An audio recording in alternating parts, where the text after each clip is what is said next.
ये खबर पारुल यूनिवर्सिटी द्वारा प्रस्तुत की गई है।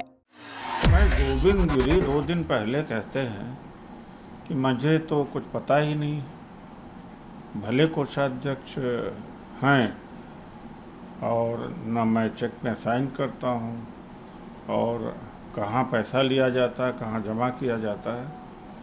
तो जब जिसको पता ही नहीं है वो आके प्रेस कॉन्फ्रेंस करता है और एक तरफ चंपत राय बंसल को सम्मान भी देता है और दूसरी तरफ चंपत राय बंसल पद त्यागते हैं। तो पद त्याग देने से क्या भ्रष्टाचार से मुक्त हो गए, बल्कि उनको सम्मानित किया गया। बहुत दुर्भाग्य है। चंपत राय की सेवाएं महान हैं, जबकि लूट महान है।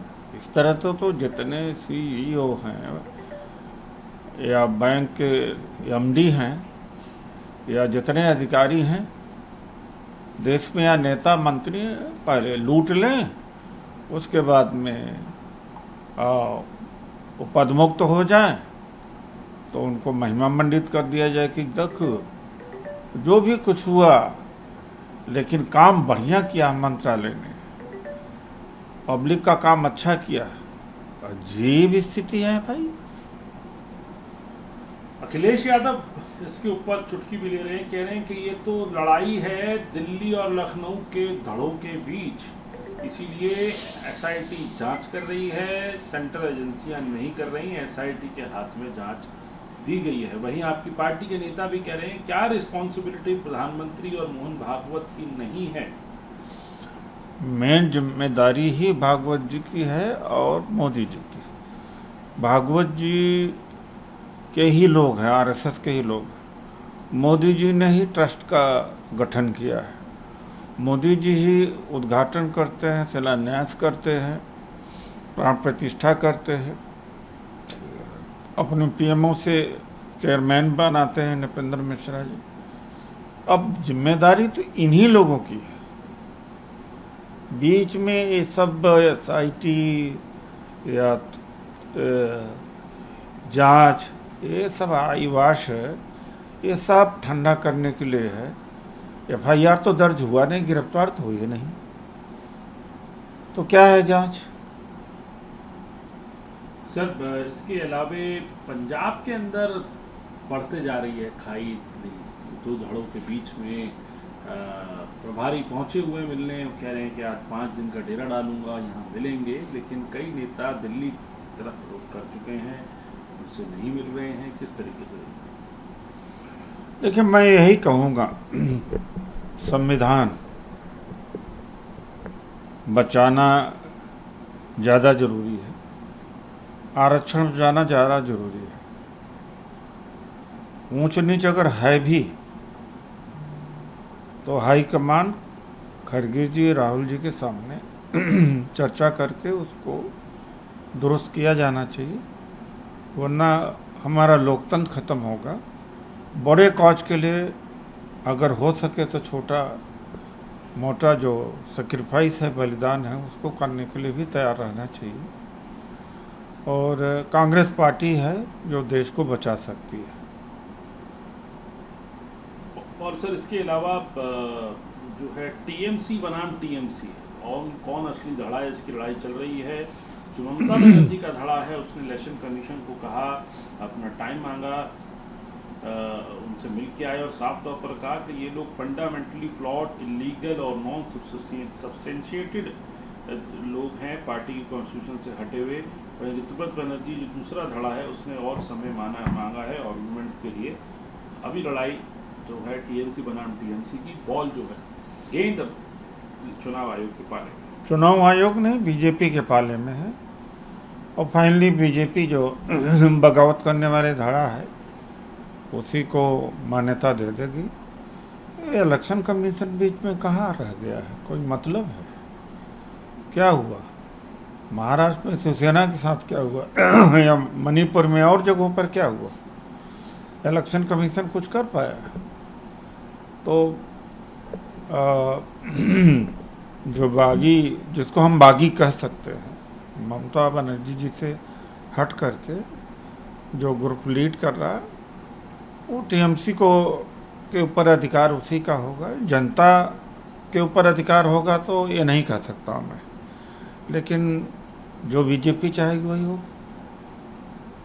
सर एक और बड़ा मामला है वो ये है कि कर्नाटका के अंदर एसआईआर हो रहा है। बीजेपी और जेडीएस जो अपोजिशन है वो बार बार क्लेम कर रही है कि वहाँ इरेगुलरिटीज़ हैं, मास इरेगुलरिटीज़ हैं। हालांकि मुख्यमंत्री ने साफ तौर पर इन सभी दावों को सिरे से खारिज किया है। तो एनडीए के जो नेता हैं वो कर्नाटक के चीफ इलेक्टोरल ऑफिसर से मिले, उन्होंने कहा बड़े स्तर पे धांधली हो रही है और जीरो रिगार्ड है अप्रूव प्रोसेस के लिए, और डिमांड कराए कि डोर टू डोर जाए, रीवेरिफिकेशन हो सभी फॉर्म्स का। देखिए, ये धांधली न करें तो बेईमानी है वहाँ सही काम हो रहा तो बेईमानी है। जहाँ जहाँ धांधली इन्होंने किया वो सही है। सही काम हो तो इनके हिसाब से धांधली या उचित नहीं है। तो चूंकि वहाँ पर वोट कटने नहीं पाया जा रहा है, सरकार है और चुस्त वहाँ पर चीफ मिनिस्टर हैं, तो चिल्ला रहे हैं। चूँकि वहाँ भी वोट कटवाना चाह रहे होंगे कि हाँ बीजेपी वाले, तो जहाँ ये बेईमानी करें और कोई न बोले वो ठीक है, जहाँ बेईमानी न हो वहाँ पर ये शोर मचाने लगते हैं। सर कांग्रेस के विधायक हैं, उन्होंने एमपी वक्फ बोर्ड के अंदर किसी भी मुस्लिम को शामिल नहीं किया गया। इसको लेकर उन्होंने आवाज़ उठाई है और उन्होंने साफ तौर पर कहा है कि वो वहाँ भी जाएंगे, सुप्रीम कोर्ट में इस बात का दरवाज़ा खटखटाएंगे कि वक्फ बोर्ड होते हुए भी उसमें एक भी मुस्लिम को नहीं रखा गया। ये तो बहुत गलत बात है। और क्या हिंदू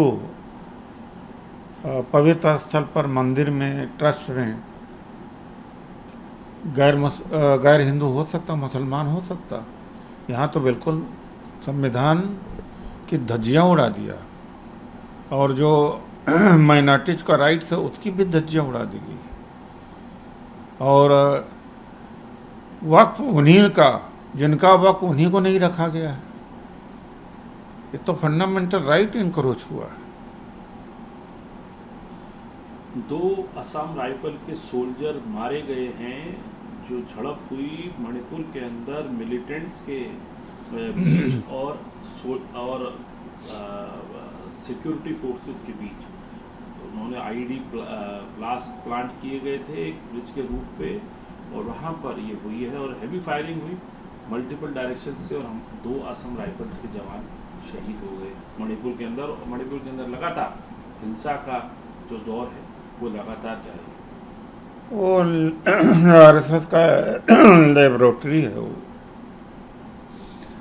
तो वो चाहते हैं कि दंगा होता रहे। जब दंगा हुआ तो पूरे देश से और अंतर्राष्ट्रीय स्तर पर मांग हुआ कि केंद्र सरकार कोई ठोस कदम उठाए और प्राइम मिनिस्टर को जाके देखना चाहिए, होम मिनिस्टर को जाके देखना चाहिए। उस समय के निकम्मे चीफ मिनिस्टर थे, वो कुछ कर नहीं पाए। तो ये चाहते हैं कि ये जलता रहे, और सैनिक शहीद हो गए, कौन सी बड़ी बात है। और पुलवामा में लोग शहीद हो गए, कौन सी बड़ी बात है इनके लिए। राजनीति तो इनकी चलती रहना चाहिए। वहाँ हिंदू और क्रिश्चियंस की लेबोरेटरी इन्होंने बना रखा है, तो जलता रहने में इनको फायदा है। कितना कांग्रेस पार्टी ने मांग किया कि क्या प्राइम मिनिस्टर के पास टाइम नहीं है। बामुश्किल एक बार गए, 1-2 घंटे के लिए गए, कोई रुचि नहीं है। ये चाहते हैं कि मणिपुर और जले। तो नॉर्थ ईस्ट में एक आरएसएस का प्रयोगशाला तैयार हो जाए। मानवता से लेना देना नहीं, सैनिक मारे गए लेना देना नहीं। पूरा देश शोर मचाता रहा कि पीएम को जाना चाहिए, पीएम की जुबान नहीं खुली। आखिरी सवाल पूछूंगा आपसे सर, ओवैसी अब इस बात की मांग कर रहे हैं कि तेलंगाना सरकार परमानेंट रेजिडेंट सर्टिफिकेट वहाँ के लोगों को दे, ताकि SIR में उनको बचाव मिल पाए। कोई भी क्राइटेरिया, एक मिनिमम क्राइटेरिया सेट कर लें वो, एक और उस क्राइटेरिया को सेट करके जो है इस चीज़ को आगे बढ़ाया जाए। क्यों, जो लागू होगा वो तो पूरे देश के लिए इकट्ठा होगा, यूनिफॉर्म होता है।